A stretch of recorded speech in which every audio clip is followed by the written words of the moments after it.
Jets about a week away from opening up their training camp. Joining us now, SNY's Connor Hughes, covers all the local football and the NFL. Connor, good morning. How you been, pal? I'm doing well, Craig. How are you? Doing great. All right, let's do the obvious Aaron Rodgers stuff. We're in that time of year where there's apparently a very loudmouth, unnamed NFL executive that's allegedly talking to every network's insiders. The latest nonsensical report is that Aaron Rodgers was actually very upset with Robert Saleh for the way he described his trip to Egypt as an unexcused absence. I think that's nonsense, but you cover the Jets for your job. Is there any truth to the fact that Aaron was bothered by that characterization by Robert Saleh, or no? No, there is. There's some accuracy to that. Now, infuriated, I don't think that's the right word. I think he was a little ticked off just because he let the team know, and there was an understanding between Rodgers and the Jets about how that was going to be portrayed. And then Robert Saleh's press conference there to begin minicamp went off the rails a little bit. And when he worded things the way that he worded things, it brought on a lot of attention to Aaron Rodgers that painted him in a negative light. He could have gone up there, and Craig, you and I talked about this. He could have gone up there and described where Rodgers was a multitude of different ways that would have maybe alleviated some of the pressure or made it a day news story instead of a weeks and months news story. So I know that didn't necessarily make him all that happy. But look, these are guys that are all committed to one thing. This press conference and all that didn't necessarily have Aaron Rodgers now going in there saying, I want to be traded or I want Robert Saleh fired. It just definitely rubbed him a little bit the wrong way. Yeah, look, as we discussed when they first announced he wasn't going to be at that mini camp, and this is kind of typical for the Jets, unfortunately, they just mishandled the manner in which they provided the messaging. Had they done it a week before and said, look, a week from now he's not going to be here. We know what he's doing. We're good with it. It was planned. And yet one of the reactions a lot of people had, myself included at the time, which I've now come off of, was, you have to find him because you have to let the rest of the team know that there aren't different rules for him. But the more I think about it, there are different rules for him, and there should be different rules for him because he represents hope for a franchise that has not had much of it in a very, very long time. And I'll say this, one of the mistakes the Jets make repeatedly, for all the things I do like about Robert Saleh, those types of press conferences, he's not good at them. He hasn't been since he got here. And a lot of times, Joe Douglas and the Jets kind of throw him out there, and he hangs out there like a big meatball, and he's not great at it.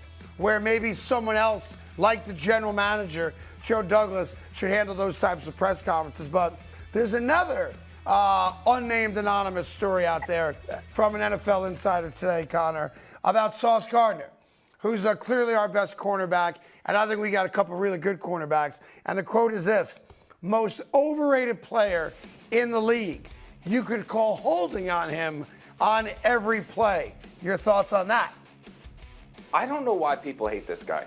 I've never experienced anything like it because he is, of every player that I've covered, one of the most lovable, genuine, authentic, caring players I've come in contact with. Usually when you hear guys, other players, talk about another player, like a lot of other cornerbacks talk about Sauce Gardner, or now an unnamed executive talking about Sauce Gardner, it's about a guy that brings it on himself, somebody who's divisive, somebody who's controversial, somebody who's standing in the middle of the biggest media market in the world saying, look at me, I'm the best, not only the best corner in the NFL, I'm the best defender in the NFL, worship me. Sauce Gardner has done none of that. You ask him who the best corner in the NFL is, and he says his teammate DJ Reed. I mean, I know that he has, for a kid from Detroit who played ball in Cincinnati, his otherworldly personality has certainly embraced the New York market, but he hasn't done anything to warrant this hate that comes his way. And for those people that do criticize him like they do, I just challenge him to talk to Sauce Gardner for 5 minutes. Because I don't know how you go up.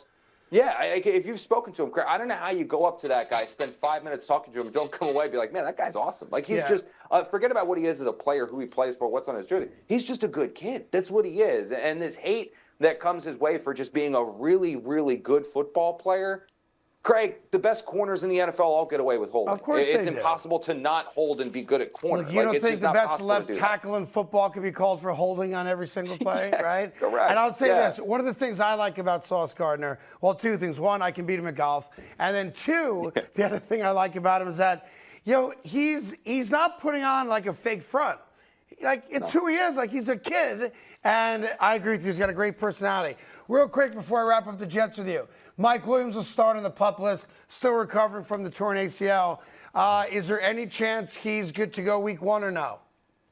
They think so. That's the plan. It's the way that it was described to me shortly after he signed was that he was on the Breece Hall recovery plan. Now, I don't think he's necessarily going to go out and have a week 1 like Breece Hall did, where he ran for like 150 yards on 3 touches. But he's somebody who's going to be on the PUP list to start give it camp. Started a couple of weeks and then start slowly working himself in to be active week 1, active week 2, right around there, and eventually be a full participant by week 4, 5, 6. You buying any of the smoke that the Jets and Devontae Adams are destined for one another? If he's available, yeah. I mean, that's the thing, though, is that he wasn't available. Like last year during the trade deadline, Craig, the Jets called the Raiders. They were going to go gung-ho and go try to get Devontae and reunite him with Rodgers. And the Raiders said he's not available. Right now, the Raiders are still saying he's not available. So until he is available, it's basically there's nothing the Jets can do. But if he's ever made available via trade, the Jets will absolutely go out there. My guy right here, Plaxico Burress, keeps telling me that Aaron Rodgers will be the Raiders quarterback next year. And I'd like to hit him, but he's too big for me to do that, so I won't. That was the other team, Craig. That was if Rodgers did not go to the Jets, the Raiders were the other team he was going to play. Yeah, for. I know San Fran had an interest in him, but that's before the whole Brock Purdy thing happened. Yeah, very close. That was ago. very close happening, by the way. Yeah, by the way, I happening. said the same thing. Everyone poo-pooed me on that. That was this close to being done. Him going to San LaFleur Francisco. nixed it, I think. Yep. Yeah, I think it was Matt LaFleur stepped in because he was annoyed that he felt like Kyle and Rod, like there was a little bit of collusion there, or not collusion, tampering, I should say. Talking to tampering. Connor Hughes from SNY here in New York. Real quick, I just want to get your take on the Giants. For an organization that has really been one of the most respected, and rightfully so, organizations, despite that decade of futility post-Super Bowl, I am shocked that they allowed this thing to happen with this Hard Knocks and expose themselves for the criticism that they deserve and how they've handled a lot of this off-season stuff, most notably Saquon Barkley. What's your overall take now on Joe Schoen as the general manager and the direction of the New York Giants without Saquon? Well, you actually hit the nail on the head. I'm surprised that they've allowed as much on Hard Knocks as they have, because the Giants put up quite a fight, Craig, for a while to not be on the training camp version of Hard Knocks, which is really just a glorified PR stunt for a bunch of guys on the roster bubble. That's all it is. Like, follow the guys who try to make the roster. This was their, okay, you know what, NFL, we'll do the off-season Hard Knocks if you don't let us do the in-season or the training camp Hard Knocks. And instead, I find that this has been more enlightening and kind of pulling back the covers than anything else. Like, they've allowed a lot of stuff in there that I did not expect to be in there. Now, when it comes to Saquon Barkley specifically and not letting him go, Joe Schoen has made it very clear, if you listen to the way that he spoke ever since he became the Giants general manager, that he does not believe in paying a premium price to non-premium positions. Saquon Barkley, if he was a left tackle, he would still be with the New York Giants. If he was a cornerback, still with the New York Giants. Pass rusher, quarterback, receiver, he'd still be with the New York Giants. Joe Schoen just isn't going to pay a running back. That's just how it's going to work. He's going to pay the guy $3, $4, $5 million a year, not $12.5 million a year. What I tip my cap to is Saquon Barkley managed to find a team that had the defense, the offensive line, the receivers, and the quarterback, and still began this offseason with $40 million in salary cap space. They had the luxury to pay a top-tier price tag for a position that so many others deem as non-premium. Yeah, and if he stays healthy, he's going to have a crazy good year, maybe even getting to 2,000 yards from scrimmage. I know I got to let you go. He's going to be huge. Real quick, Kansas City has not gotten word yet from the NFL about a Rashee Rice suspension. What are you hearing? I'm thinking 6 games, but you may know better. What do you think about Rashee Rice? I think that's probably right around there, Craig. I think you're probably looking at about 6 games for that. I mean, they have to hit him with something. Like that incident was just ugly, the fleeing, everything since it. It's just, he's going to get hit. It's just a matter of when and for how much, but 6 certainly sounds reasonable. Good job. That's Connor Hughes, SNY. He'll join us throughout the season as well. Always appreciate you, pal. Be good. Thank you, man.